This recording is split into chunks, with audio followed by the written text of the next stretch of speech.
Alongside their grief, Simmons's family is making a plea, calling on the United States to stop the war with Iran. This could have been prevented. We didn't need to be in this war. You know, this is uncalled for, and this is what we get. Families are suffering right now. Not only our family, but there are other families that's lost loved ones. And just to create a war because you want to create a war, it's not right. It is not right. President Trump does not want this war to continue, at least for an indefinite period of time. What he wants is exactly what Zelensky wants in Ukraine.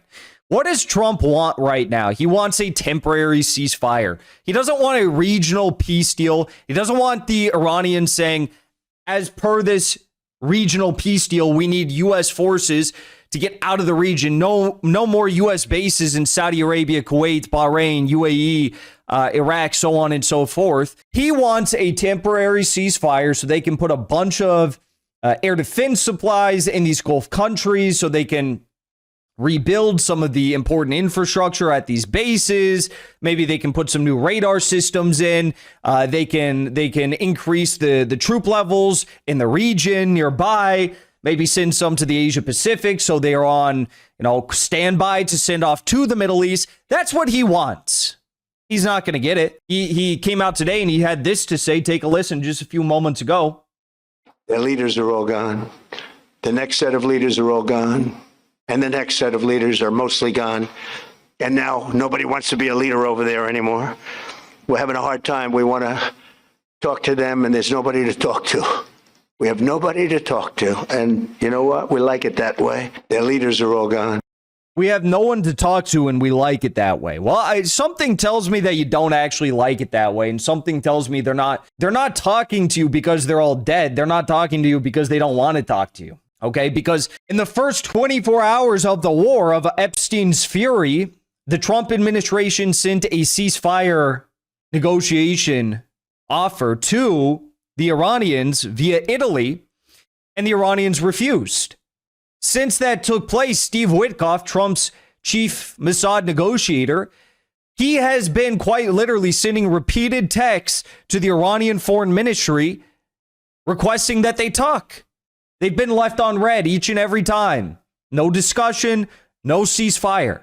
Apparently, even the office of the supreme leader, Mojtaba Khamenei, was even reached out to insofar as trying to establish some connection and discussion regarding a ceasefire.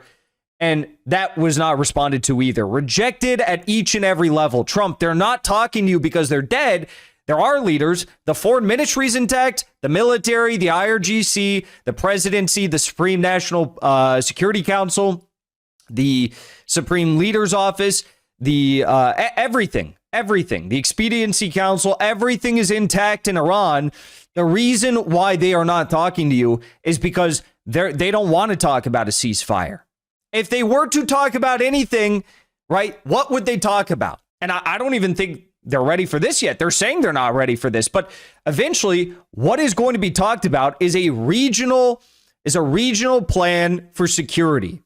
And that regional plan for security must require U.S. bases being forced out of the region. So that's the truth about what's really going on.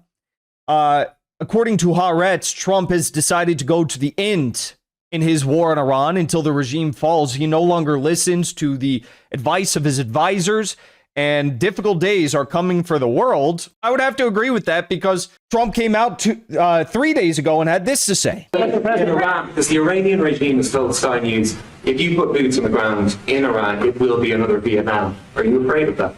No, I'm really not afraid of anything. He said he's not afraid of putting troops on the ground and this all turning into another Vietnam. Let's run through the numbers for a second here. In March of, I believe, 1963, the United States sent a Marine Expeditionary Unit of 3,500 troops, U.S. Marines, to Da Nang, Vietnam. When they sent those troops to Da Nang, Vietnam, by the end of the year, there was 160,000 plus U.S. troops in Vietnam. Let's look and compare that to what's happening in Iran. The U.S. is sending a contingency, a Marine Expeditionary Unit of over 2,500 troops to the Middle East. They're talking an awful lot about staging operations in Karg Island, which is so small you can walk across the island in 45 minutes. If they get there, I don't know how they're going to get there. They're doing all these precision strikes on Iranian coastlines in the Strait of Hormuz with the hope that in doing so, they will have an easy ability to occupy Karg Island. I don't think it's going to be easy. I think they get there. It's going to be a sacrifice of however many men gets into the island. If their ship even makes it that far, which I don't think they will. Okay, they get them there, hypothetically. What's the goal? The goal is to get more troops there. Go back to Vietnam now. He says, I don't care. I'm not afraid that putting troops on the ground might lead with something like another Vietnam. How many U.S. troops died in Vietnam? Over 50,000. How many U.S. troops were injured in Vietnam? Over 300,000. How many total deaths in the Vietnam War? The numbers vary depending on who you talk to, but if you talk to the Vietnamese, they say 3 to 3.5 million people died. Not afraid of that? I mean, any leader on the face of the earth, if they are engaged in a war, should be afraid, that should be at least concerned, should be at least thinking about the possibility that as they enter a war, they need to be careful. They need to protect their troops so as to make sure that, of course, you don't have 300,000 injured, 50,000 plus dead by the end of it. Oh, yeah, and I forgot, by the way, a stunning U.S. defeat by way of the guerrilla warriors that you're going up against on their home turf. That should be a reasonable concern for anyone to have, but he says he's not afraid of it. Netanyahu apparently leaked the plan yesterday. At least I think this is Netanyahu. They tell us this is Netanyahu. Listen to what he had to say. It is often said that you can't do revolutions from the air. That is true. You can't do it only from the air. You can do a lot of things from the air, and we're doing, but there has to be a ground component as well. There are many possibilities for this ground component, and I take the liberty of not sharing with you all those possibilities. There will be boots on the ground, he says. But I'm not going to tell you where. I'm not going to tell you how many. I'm not going to tell you exactly. I won't take the liberty of telling you that. Oh, thank you, AI Netanyahu. Why do I continue to say this, AI Netanyahu? Look at this. Is this not just a little bit weird? By the way, yes, this video with 90,000 likes, 9.4 million views, you can go and actually look at the original Israeli government video with the original timestamp, 1017. They're telling us this is Netanyahu. Watch it one more time. I don't know. I'm not like wholly convinced that he's he's roasting, but some people that I know they're pretty convinced. I don't know. It's definitely open for debate. Anyways, going back to what Trump said, he said, I don't care. I'm not afraid of this turning into a Vietnam. Take a listen to some of the concerns shared by the parents of one of the, 13 U.S. soldiers, which has been unalived in this conflict. Take a listen to what they have to say. Here's their concerns. We didn't need to be in this war. Mm-hmm.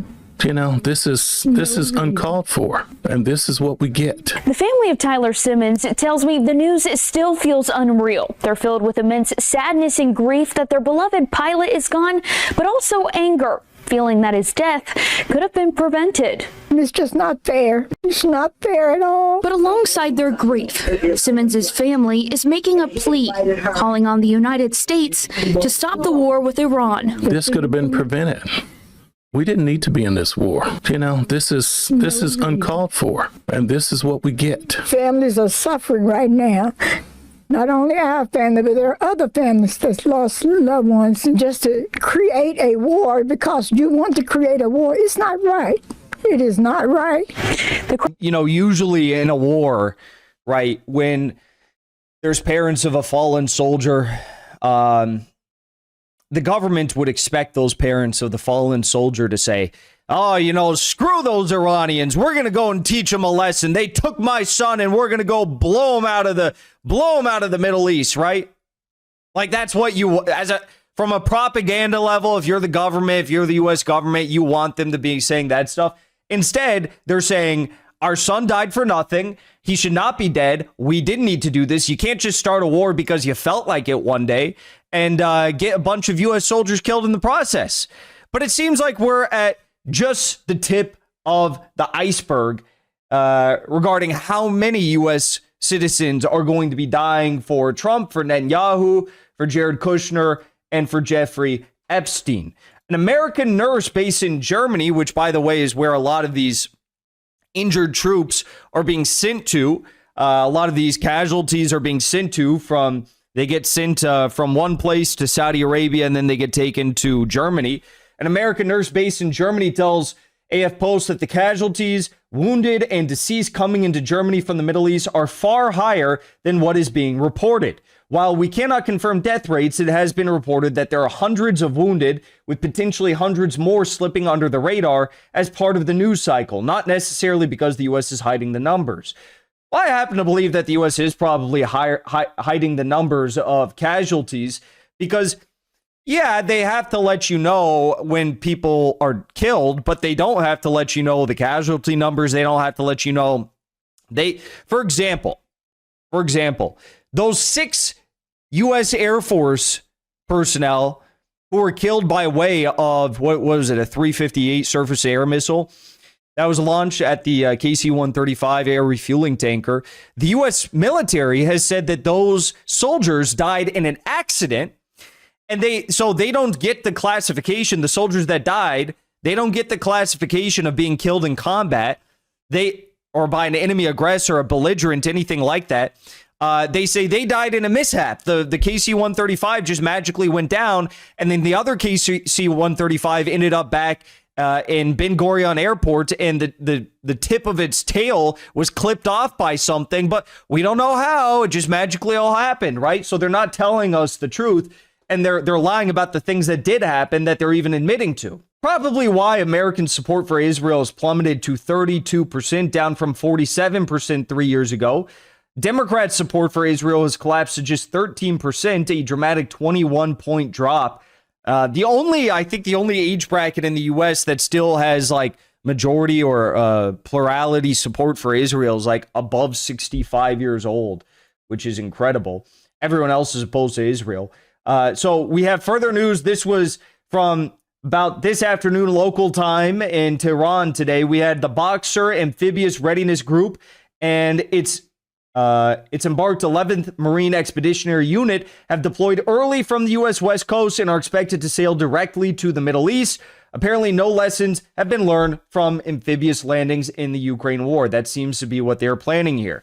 According to Reuters and the New York Times, the Trump administration is considering deploying thousands of additional U.S. troops to the Middle East. Possibly 5. So they say, Reuters says that 5,000 Marines and sailors are already approved to deploy on amphibious assault ships. It's incredible what's going on. And you know, Trump and Hexit, they're saying we're not going to get bogged down. If we're not going to get bogged down in Iran, if we're not going to deploy to Iran, if we're not going to do these stupid amphibious assaults, which went so horribly wrong in the Ukraine war for the past 4 years, why are we sending 2,500 troops? Why are we sending a Marine Expeditionary Unit of 2,500? Why are we approving 5,000 for amphibious assaults? Why is the Pentagon demanding $200 billion from Congress for a long-term war on Iran? None of these questions can be answered by the propagandists because if they do, it will directly contradict their official statements on this conflict, how it's going, where it's headed, and how many troops are going to be sacrificed in the process. Before you leave, I want to say thank you for the support, because after 2 years of being banned, we are finally back home on YouTube. So be sure to subscribe to our channel and also join as a member on our channel using the link at the top of the description. I rely on the generous support of viewers like yourself to get the truth out to as many people as possible. You can also support the show on Locals or Give Sin Go. The mainstream media and the powers that be are never going to stop attacking us for bringing the truth to as many people as we do. Thank you so much for your support.